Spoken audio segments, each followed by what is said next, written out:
Hey, this is Patty. And I'm Jamie. We're with Motley Zoo, and this is Rescue Shit. Boop. Well, we get a lot of laughs for our name, Motley Zoo Animal Rescue. And a lot of misspellings. That's true. That is true. And I noticed that the younger generation doesn't get the pun. Yeah, the Motley Crew, Motley Zoo, the rock and roll theme. I think the effect is starting to wear off. But my initial thought about that was if there were a bunch of grants sitting on someone's desk and they had to figure out who to give money to, there could be a bunch of rescues called Furry Forepaws and Little Angels and whatever it is, the combination of fur and forelegs. And not that there's anything wrong with those types of names. This is true. But that's not our jam. This is true. When people would ask me, what would you call a rescue if you had one yourself? And I would say it and people would start laughing. So I figured if all those grants are sitting on the desk and the person deciding picked up the Motley Zoo grant, they would laugh, it would be memorable, and we would get the grants. And you also love Motley Crew. This is true as well. Yeah. Yes, of course I love Motley Crew. I love them both. And actually, I heard one of the DJs on the radio say, up next, Motley Zoo. Because at this point, they're more familiar with us than they are Motley Crew.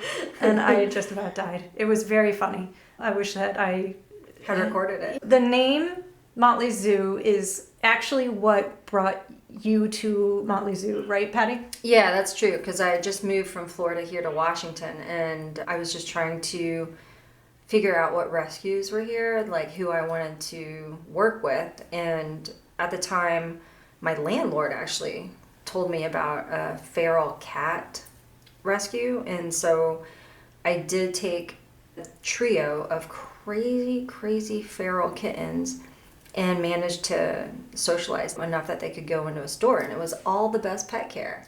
Our friends. We love all the best pet care. And it was the Mercer Island store when they had a display of all these business cards of all these rescues. And so the Motley Zoo stuck out to me because of, okay, fine, it was Brian's graphic design in the name as well. So and then I started following you on Facebook. And then when she applied to foster, I thought, she lives so far away, she'll never get involved. And I was wrong. Yeah.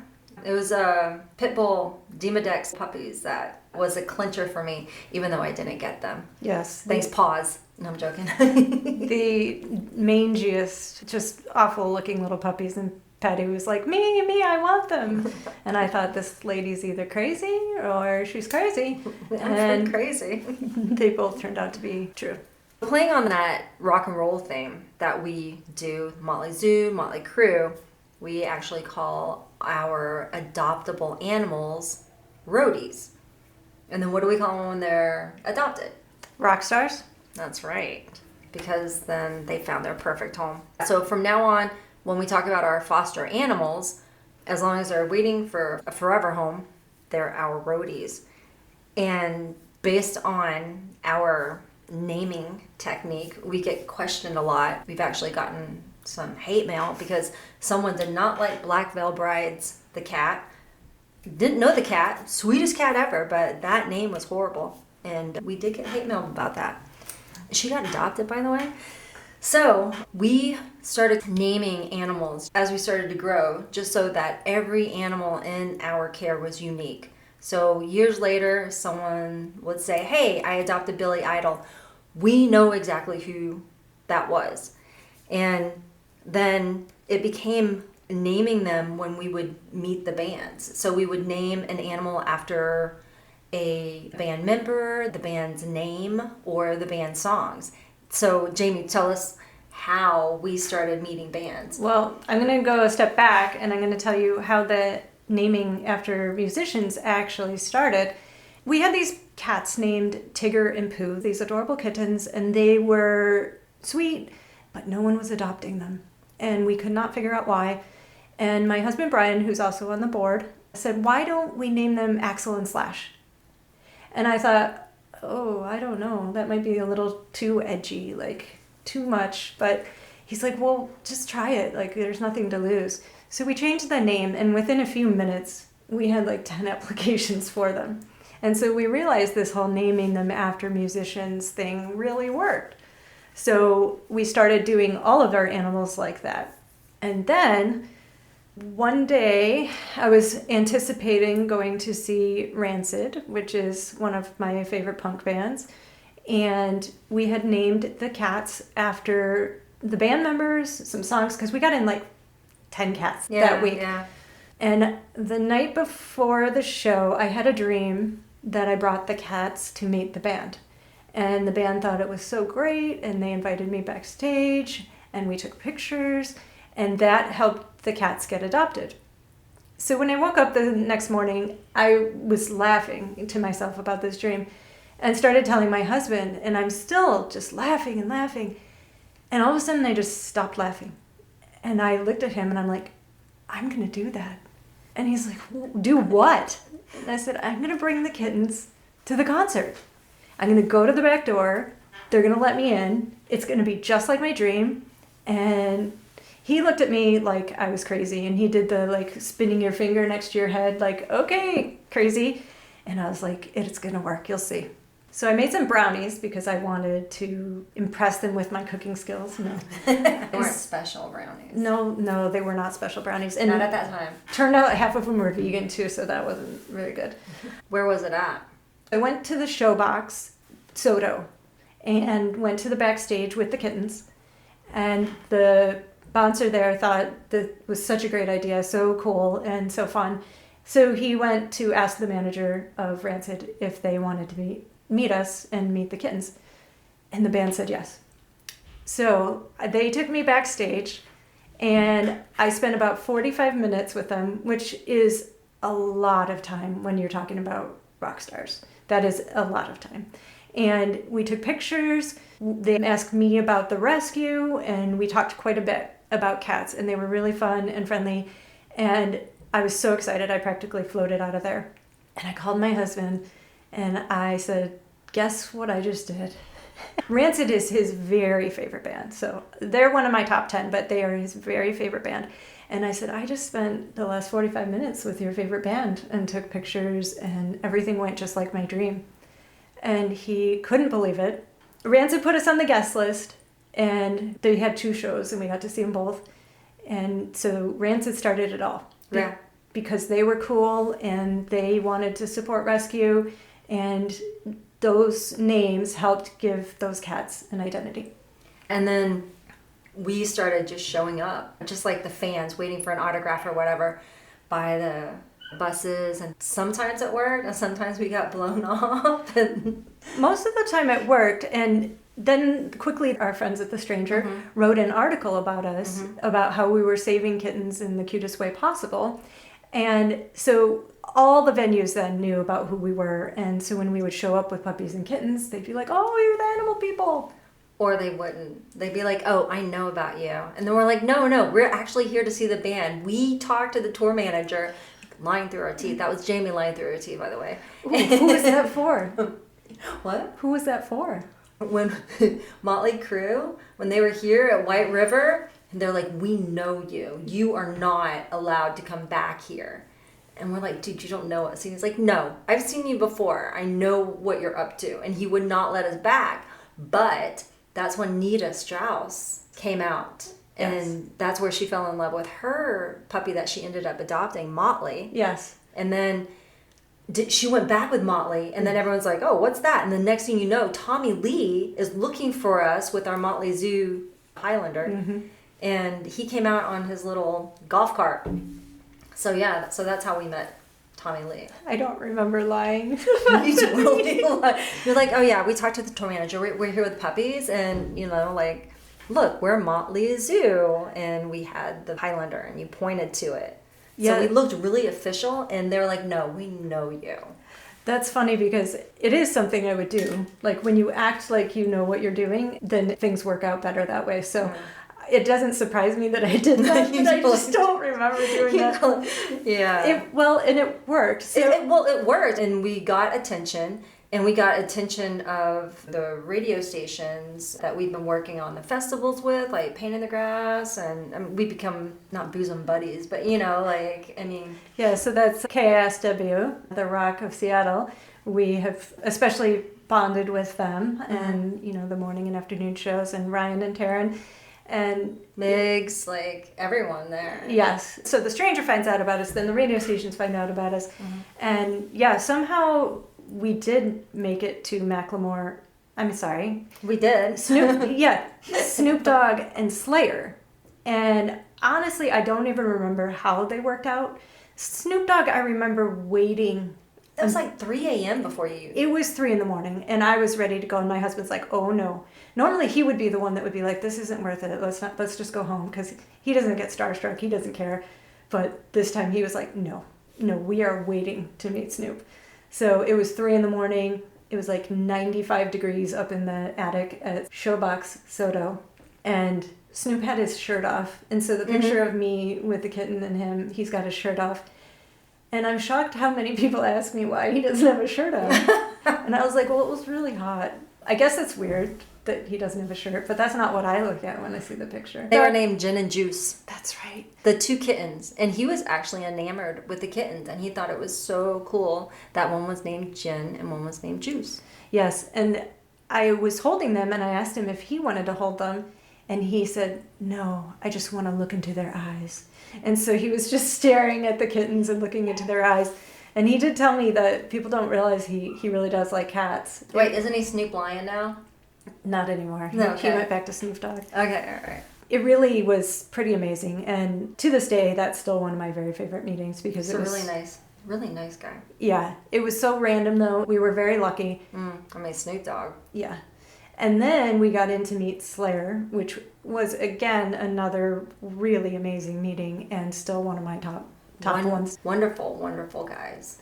And his wife. Yes. Very, very, very, very nice. Yes. Very rescue-oriented. Yes, so Carrie King is in Slayer, and Aisha's his wife, and they are very nice. They took to us very quickly. And actually, Carrie is known to be, knowing him now, he's pretty quiet, and he doesn't usually, say a lot to people.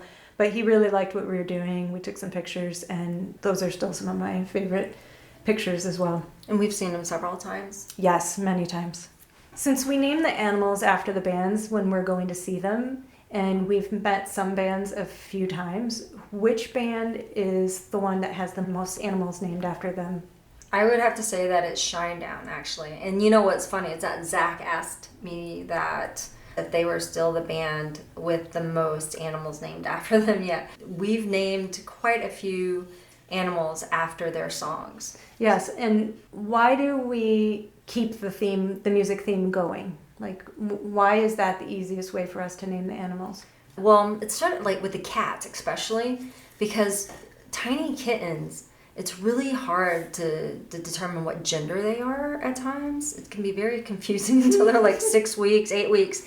And we don't want to name a male cat a female name because it gets confusing when people look on Pet Finder and they're not really reading the bio and they think, oh, I love this cat's look, but I really need a female cat, and it's male with a female name. So that can get a little confusing. So we started doing the mothers as an artist, and then the kittens are named after the songs of that artist. For example, we had a huge kitten transport, and we actually named them after Linkin Park, and each group had songs from an album. So like a mother was an album name instead of Linkin Park, although there was a Linkin Park cat. But then the other mothers started being album names. And this helps us later on when someone comes up to us and they're like, hey, I adopted Captain Fire was, I don't even remember, I don't even know what that's from, but the woman that adopted Captain Fire called me the other day. And when we name them with groups like that, it helps us remember them, like when they came in together. Mm-hmm. Otherwise, it would be, if everyone was, named something individual, we'd never know who was siblings, and we would run out of names, and we would have how many, probably 50 Buddies and 5 million Chloes, and I can't even tell you all the other names, but A million Lunas. yes, if we let the fosters name the animals, which unfortunately we don't, sorry about that, then we would be overwhelmed with not being able to remember all of these animals. Yeah. Well, when people ask me who names the animals, I say, oh, Patty, our animal coordinator. And they said, how does she come up with them? And she actually has a notebook. She has a notebook that she writes down the names of groups of things. So bands and movies. TV series. Yep. And then when we get in, oh my gosh, we have 2 boys and a girl. We can name them. And then she tells me what their names are. Yeah. Well, and I remember we had the little baby bunnies that were so cute. And I just kept looking. Boba tea. Yeah, I kept looking at mine and I was like, I want to name it Tapioca. Yes. And you were like, what? And I was like, let's do Asian foods. And so we had boba tea and what else? And then there was matcha. So we started naming them Japanese, like yakisoba. And yeah, so it was our Japanese rabbits. Yes. Boba tea is not Japanese. That's from Taiwan. Well, I just said Asian. Okay. You're getting really specific. I did. I was starting to get specific because I was like, oh yeah, I'm looking up like some Japanese foods and stuff like that. Yeah. It's really important to know where we're at with each animal and to keep them separate and individualized rather than just a number. So sometimes people will email saying, oh, I'm interested in this cat or dog number or whatever. And I have to email back and say, I have no idea what that number is. Like, which animal are you actually talking about? And I need you to give me the name of the animal. I'm like, we go by names, not numbers here. Well, some shelters do go by numbers, Yeah. and they might be able to look it up like that, but I wouldn't even know how to look up an animal by number. But Not at all. not everybody likes the names. Usually this is what catches people's attention is a cat named Snoop Dogg. Gin and Juice stayed Gin and Juice, and they were adopted by a Snoop Dogg fan. One of my favorites is Living Dead Girl. And Yeah, we had a Rob Zombie. the adopter is a Rob Zombie fan, and he was going to leave it that way. Yeah. I don't know what he actually called her later on, Yeah. but there's a few that haven't worked or that... No, like the hate mail. There's someone who said they would have adopted from us, but our names were horrible. And who named your animals? Are they on drugs? Because you named a cat Rooster. That's a bird, which is funny because the adopter of Rooster actually kept the name Rooster because they were specifically looking for a cat and they wanted to name their cat after a bird. They were thinking of naming their cat Turkey. So when they saw a black cat named Rooster, after an Alice in Chains song, by the way, they immediately applied and adopted, and his name is still Rooster. There are some names where I think it is a deterrent, and sometimes we have to kind of think of something else, which we were talking about this earlier. Right now we have a dog named Ick. Ikigami. From Real Genius, it's a movie, because we do pop culture upon occasion. Celebrities, pop culture, music. I mean, we would run out of bands if we just did music. Yeah. But so Ick. And I was like, oh, we might have to change that. Or maybe we should change it to Ikigami. Well, his name is Ikigami. So maybe what I need to do is research and see what because they called him Ick in the movie because his last name's Ikigami, right? And so I'd have to see if he had a first name. Well, and maybe his nickname could be the name of the actor that played it. Oh, yeah. But yeah, there are times when it doesn't really work out very well. But then we'll change the name. We've done that before. Yeah. And sometimes we've named animals after bands that we didn't end up seeing or they didn't invite us or whatever. Rude. We'll take them to another band and we'll let them name them. Mm-hmm. And so yeah, sometimes they get new names, but we try not to do that. Yeah, no, because it can be a little confusing to the animals when you switch names. Well, dogs, cats, cats are cats. They may know their name and just not come to you regardless. But with the dogs, sometimes if we're calling them something, then we find something similar. Yeah. Where the sound is similar. Well, in this past Thanksgiving, I had 3 dogs that I took in that were medical cases. Mm. And the one was named Grace, which I didn't really dig. And The other was named Coco.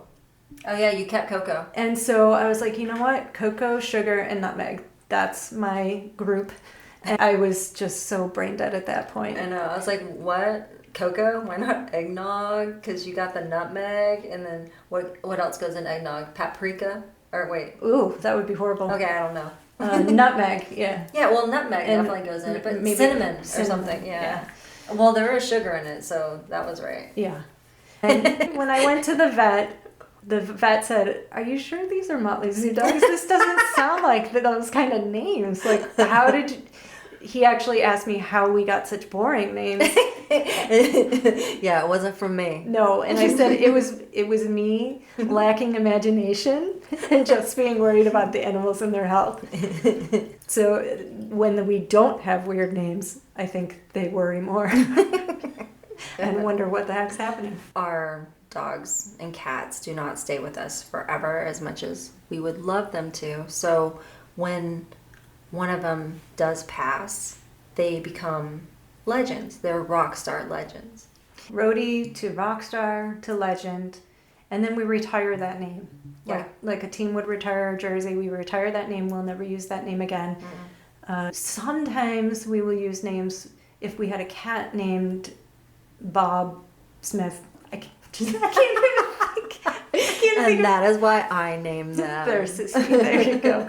I'm a creative person. I really am. I don't know why I have so much trouble with the names. Boss. Well, okay, so say we have a celebrity cat. We can name a dog after that same celebrity, as long as they're not the same species. Right, like Slash. Yes. So we named the cat Slash. And then we had a husky puppy that was hit by a car. He had an amputation. Don't ask me why we named him Slash. I thought of it, but I don't know why. Exactly. After the fact, we should have been like, oh, the Def Leppard drummer. Yes. But anyway, so his name was Saul / Hudson. Well, one time somebody said, "How's Saul doing?" And you were like, "Who?" Yeah, someone actually they inquired about Saul, and I was like, what is this Saul dog? Who is Saul? Because just his name was Slash, damn it. And then she realized it was Right. Slash. Right, because Slash's real name is Saul Hudson. How often do people ask us about a name, an animal, that you know we don't have? It's some kind of name that's like, I know we would never have, like, I don't know. I can't even think. Fluffy. Yeah. Or, That happened. I'm like, there's no Fluffy here. yes. So they'll inquire through email and say, I want to know about Fluffy. And we're like, oh, you are not looking at Motley Zoo's page. Probably you're looking at Pet Finder, which is a group of all different animal rescues and shelters. And so we have to explain that.